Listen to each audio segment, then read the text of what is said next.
Wartawan ini, Jia Hao, menahan nafas, memegang erat kamera yang ada di tangan. Dia sedang menunggu kera air yang melegenda.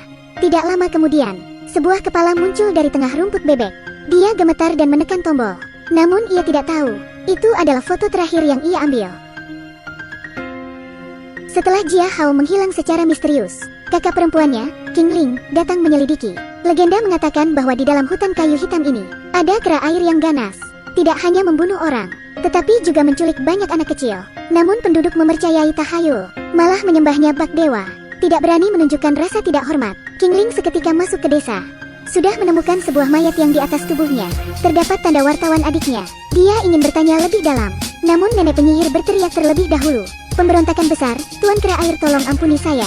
Penduduk desa berlutut satu demi satu. Akan tetapi King Ling yang tidak terkejut ini mengangkat senapannya. Tanda wartawan adikku mengapa ada di tubuh mayat ini? Penyihir wanita seketika kehilangan momentumnya. Di saat ini, kepala desa datang menenangkan keadaan. Ah, jangan panik, jangan panik. Ternyata, King Ling adalah seorang dokter forensik terkenal di ruang patroli yang ada di Shanghai. Sejak kecil kehilangan ingatannya. Ia dibesarkan oleh ayah angkat. Walaupun ia tidak memiliki hubungan darah dengan adiknya, namun sangat dekat bagaikan saudara kandung. Kepala desa tidak berani menyinggung orang kota yang berjabatan tinggi. Dengan hormat membawanya ke sebuah rumah. Sebelum Jia Hao hilang, ia juga tinggal di rumah ini. Seketika masuk ke rumah itu, King Ling mengalami halusinasi. Di depan mata muncul sekeluarga yang terdiri dari 4 orang. Dr. Du, Anda tidak apa-apa? King Ling kembali sadar, terus berjalan ke dalam rumah. Adiknya meninggalkan banyak foto. Salah satu dari foto bersama tersebut adalah paman yang baru ia temui. Paman terlihat tidak normal, seperti mengetahui sesuatu. Namun King Ling sungguh terlalu lelah. Ia pun tertidur dan bermimpi. Rumah ini berubah menjadi rawa. Kera air secara samar muncul dalam genangan air. Namun adiknya terperangkap di sisi lain. Jia Hao. King Ling terbangun dari tidur, menemukan adanya jejak kaki baru pada lantai. Ia mengikuti jejak tersebut, membuka lemari dan melihat ada seorang anak laki-laki yang sembunyi di dalamnya. Ia menangis sembari mengaku keluarganya telah dibunuh oleh kera air. King Ling merasa iba, kemudian memutuskan untuk merawatnya. Pada hari kedua, King Ling pergi mencari paman. Namun paman tersebut tidak santun kepadanya. Tempat saya bukan birokrasi pejabat, tidak bisa memecahkan kasus. Istrinya juga menyuruhnya untuk pergi. Tetua di samping juga sangat aneh. Desa Sangsui tidak menerima pembawa sial.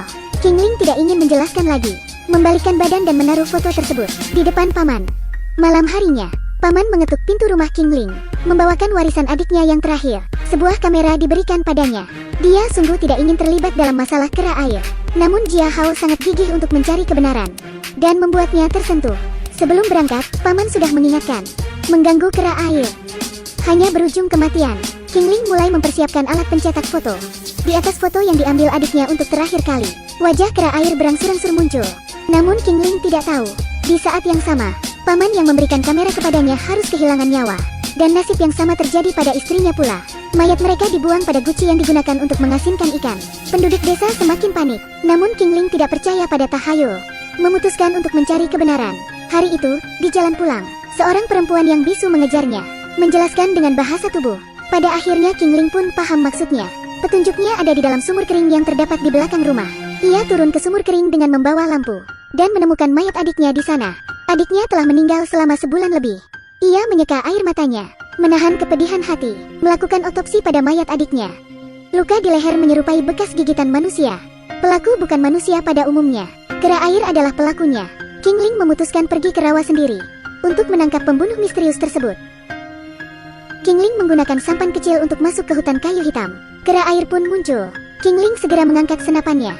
Namun kera air sangat gesit, tidak terkena peluru yang dilepaskan. Dengan secepat kilat, hampir membuat King Ling jatuh ke air. Anak laki-laki menarik King Ling. Ketika King Ling hendak bangkit, namun kepangan rambutnya ditarik oleh kera air. Ia memutar arah senapannya. Kera air pun terluka dan melarikan diri. King Ling terkejut. Dari jauh terdengar suara tetua. Kurang ajar, beraninya masuk ke hutan kayu hitam. King Ling dibawa pulang, berlutut di depan patung kera air. Tetua berkata ia telah menyinggung dewa, mau membunuhnya untuk disembahyangkan. Untungnya kepala desa datang bantu meminta ampun. Namun tetua malah memutuskan untuk mengorbankan anak laki-laki. King Ling akhirnya tidak dapat menahan amarahnya lagi, melepaskan diri dari penahanan. Dia adalah pembunuhnya. Kasihan kalian masih membuatkan patung, membuat derajatnya tinggi. Dia adalah pembunuh keluarga kalian, malah kalian sembah layaknya dewa. Qingling mengambil pistol dan menembak kepala patung tersebut. Dan di depan semua penduduk ia bersumpah akan menangkap kera air tersebut. Keberaniannya telah menyadarkan penduduk. Mereka sepakat untuk ikut dengannya. Mereka pun mulai membuat rencana jebakan, membuat jalur rahasia. Yang laki-laki membuat senjata, dan yang perempuan bertugas mengumpulkan bukti ke markas. Setelah semuanya siap, Qingling menjadi umpan, berdiri di tengah rawa hutan kayu hitam. Akhirnya, kera air pun muncul. Dia perlahan berenang, mengarah ke Qingling, namun tidak menyerangnya. Qingling menusuk dada sang kera air. Ia tetap tidak melawan balik. Jebakan pun aktif.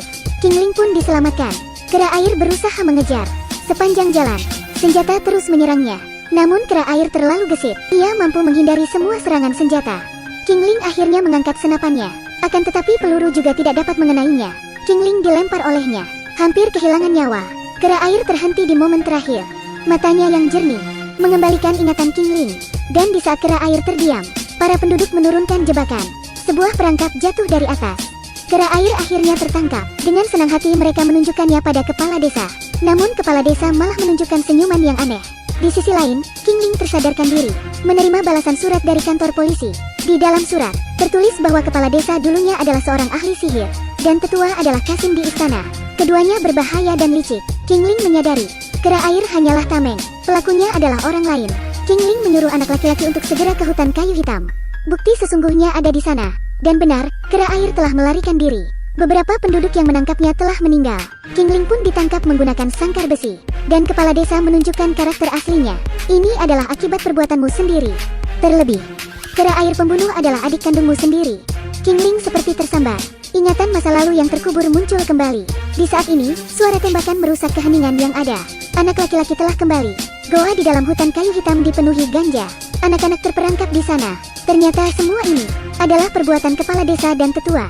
Mereka sadar telah ketahuan. Dengan sigap melarikan diri, kepala desa melarikan diri ke hutan kayu hitam, sekaligus membunuh tetua yang banyak bicara. Ia tiba di goa yang misterius. Di dalamnya terdapat semua anak yang hilang. Tubuh mereka sangat lemah, tidak berekspresi. Secara teratur membuat ganja. Jangan biarkan ada yang hidup. Kepala desa mengalihkan anak-anak ke sebuah ruangan misterius, menutup pintu batu, dan mulai menuang air ke dalamnya. Di saat yang sama, Qingling berjalan ke arah kepala desa dengan membawa senapannya. Namun ia tidak tahu, kepala desa telah menyiapkan jebakan. Kaki Qingling terluka, pistolnya diambil oleh kepala desa. Di saat ini, kepala desa meniup suling, yang ternyata mendatangkan kera air. Dia menunjuk Qingling dan berkata pada kera air, "Dia adalah Qingling, kakak kandung perempuan yang meninggalkanmu dulu." Di saat ini, Qingling ingat segalanya. Dulu, keluarganya yang berjumlah 4 orang tinggal di desa ini. Namun adik kandungnya terlahir aneh. Ia memiliki penyakit yang sangat langka. Meskipun seperti itu, pada masa kecil, ia dan adiknya sangatlah dekat. Ibunya juga selalu mengingatkannya untuk menjaga adik kandungnya dengan baik. Namun suatu hari, sekelompok preman membunuh orang tuanya. Ia awalnya ingin melarikan diri dengan sang adik, namun malah bertemu seorang pria bertopeng. Ia menipunya bahwa dirinya adalah teman baik orang tuanya, datang untuk menolong mereka. Qingling percaya dengannya, dan meniup suling untuk memanggil sang adik. Lalu, Qingling diletakkan di sebuah peti mati, kehilangan semua ingatannya, dan sang adik ditangkap oleh kepala desa dan tetua, dijadikan sebagai kera air yang ada di legenda. Dimanfaatkan untuk menakuti penduduk, menutupi kejahatan. Di saat ini, kepala desa terus mendorong binatang. Cepat, gigit dia sampai mati. Namun, ia telah meremehkan sang adik. Ia kemudian membalikkan badan, dan dengan sadis mengarah ke kepala desa. Sang adik mengembalikan suling pada kakak perempuannya, memeluknya untuk yang terakhir kali. Ternyata adiknya tidak lupa ingatan. Dia masih ingat saat kecil, perkataan kakak perempuannya, "Ketika kamu mendengar suara suling, itu adalah aku yang memanggilmu pulang." Di sisi lain, anak-anak yang hampir tenggelam terkejut. Ketinggian air mulai menurun. Ternyata, adalah sang kera air yang mengangkat pintu batu dengan badannya, dan menolong mereka. Ia tahu bahwa dirinya telah membunuh terlalu banyak orang. Sudah tidak mungkin kembali bersama kakak perempuannya seperti zaman dulu. Mungkin ini adalah perpisahan yang terbaik. Di akhir cerita, penduduk menghancurkan patung kera air. Hutan kayu hitam juga kembali tenang. Desa kecil ini pernah diselimuti ketidaktahuan dan tahayul. Pada akhirnya kembali pada kedamaian yang telah lama didambakan.